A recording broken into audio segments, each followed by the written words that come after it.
Hey, hello, and welcome back to another video.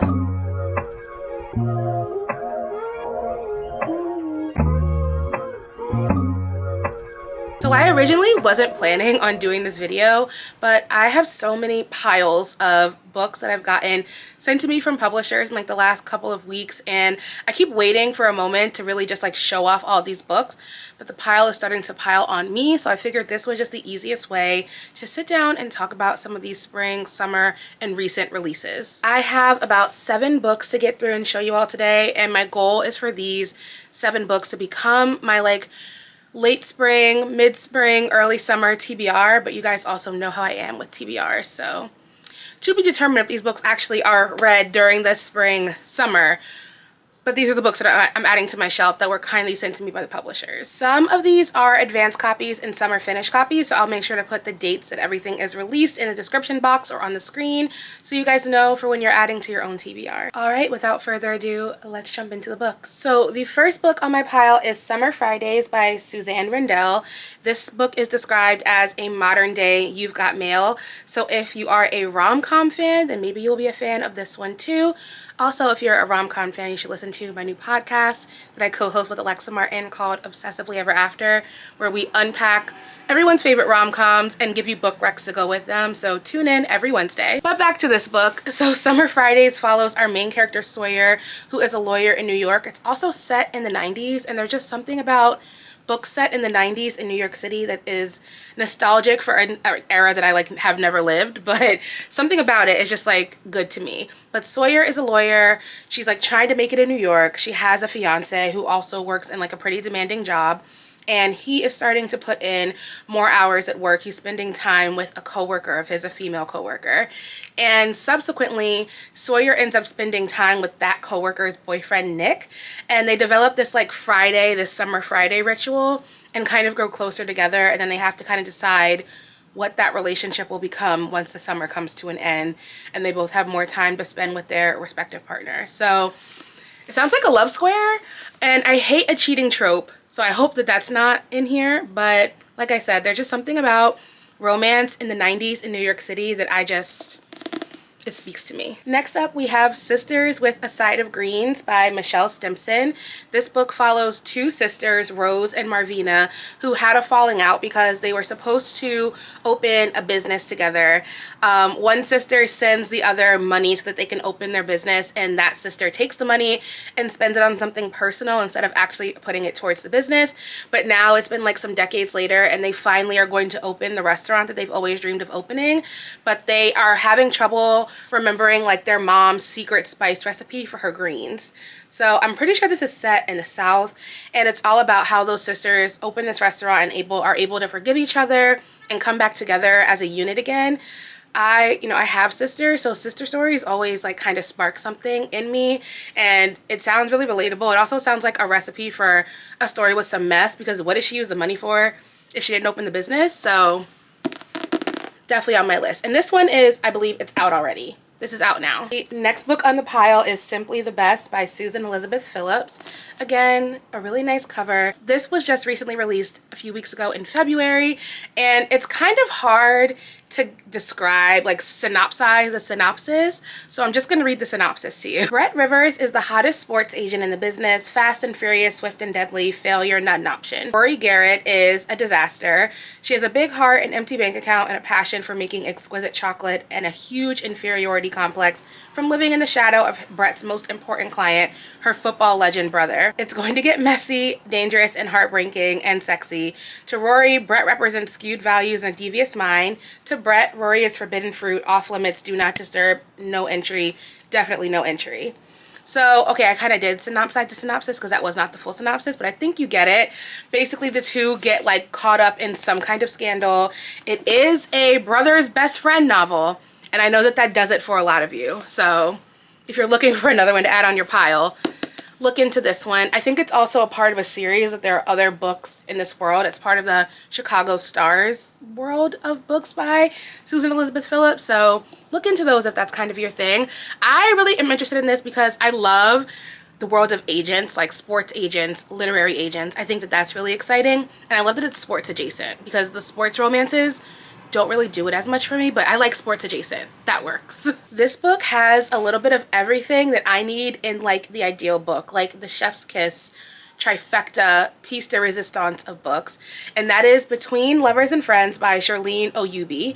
I am a sucker for a book set in the UK. If it's set in the UK, I'm probably going to read it. Like modern day London injected into my veins. In this book, we follow Dr. Joe, who is an Instagram influencer who shares like self-help, mental health, relationship type content.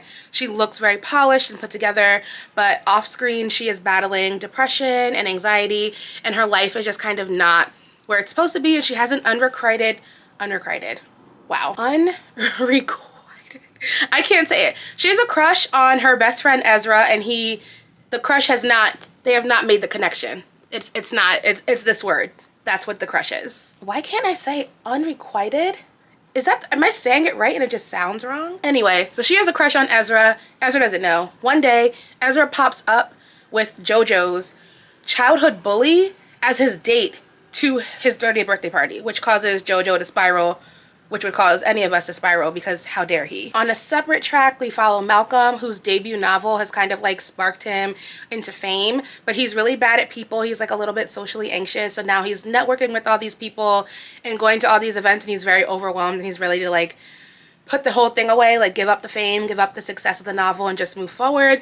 And then he ends up meeting JoJo. He had already followed her on social media, and their paths collide, and I assume romance ensues from there. I think the way that that the premise of this book at least plays on that idea of people having one life on the internet and another life in their private life is so relevant to the time that we live in. Again, it's set in the UK, so like, yes, I need this. Absolutely yes. This next book sounds like the cutest, quirkiest little rom-com, and that is Birding with Benefits by Sarah T. Dubb. It is out in June. Again, another very cute cover. Big fan of these covers this round. This book follows Celeste, who is a newly divorced girl out ready to put herself out there, experience life again. A friend asked Celeste to partner up with his friend John on a project that they're working on, and I think there is like a fake dating trope that happens here. Even though Celeste is like ready to put herself out there, ready for dating and adventure again, John is more resistant. He just wants a partner to help him with his bird watching project, so that's what happens. Celeste is like not a nature-y person, so the bird watching piece I think is like not fully her thing, but it becomes the catalyst for them to get closer to one another and develop a little bit of a romance. I think that this just sounds like it has the potential to be so incredibly cute, and I am all for like easy, cute, quirky romances in the spring and summer, especially because I feel like this is the time where the lighter books kind of are easier to consume because you have more downtime, people are relaxing, we're going on vacation. This book is giving me packet for vacation. The next book that I'm going to show you actually came with these recipe cards. It's a recipe for beef and ale stew, and then banana fritters, garden soup, and alcoholic hot scrumpy with ginger. So if that's any kind of key into what the plot is going to be about, we have recipes. This book is The House of Broken Bricks by Fiona Williams. Again, I love the cover.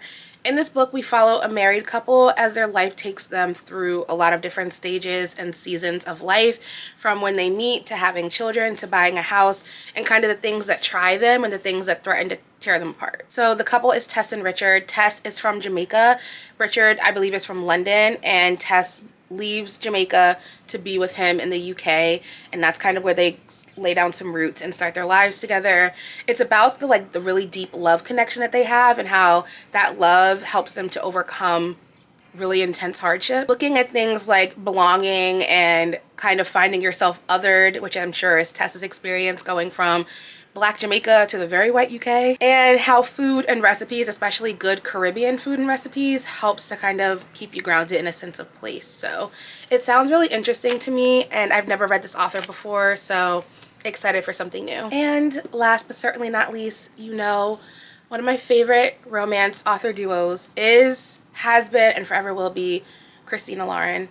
I'm actually behind on my Christina Laurens because I feel like they've been putting out so many books. I actually, right behind me, have an Ivy Owens book, which is, I want to say it's Lauren and Christina Lauren. Also had them on my podcast, The Best People I've Ever Met, but that's neither here nor there. What I'm here to talk about is The Paradise Problem, which is this new book that's coming out, I believe, in July.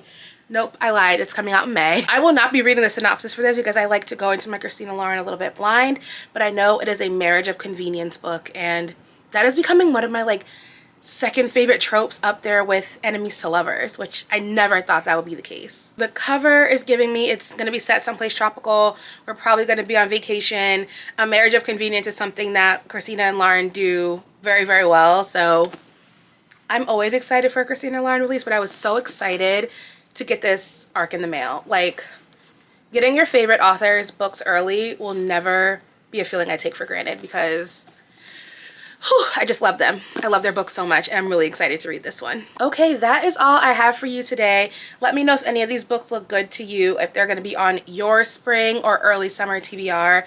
I will let you know what I think about them as I read them. If you haven't already, make sure you subscribe to the channel so you don't miss another video. Links to all the books will be available in the description box, as well as links to all my other social media so you can keep up with me on mostly Instagram, but also I pop up on Threads every now and then to share my hot takes on Cowboy Carter. The hot take is that I'm obsessed with it, by the way. That is the hot take. Thank you all so much for watching. I hope you have an amazing morning, afternoon, or evening, and I will see you in the next one.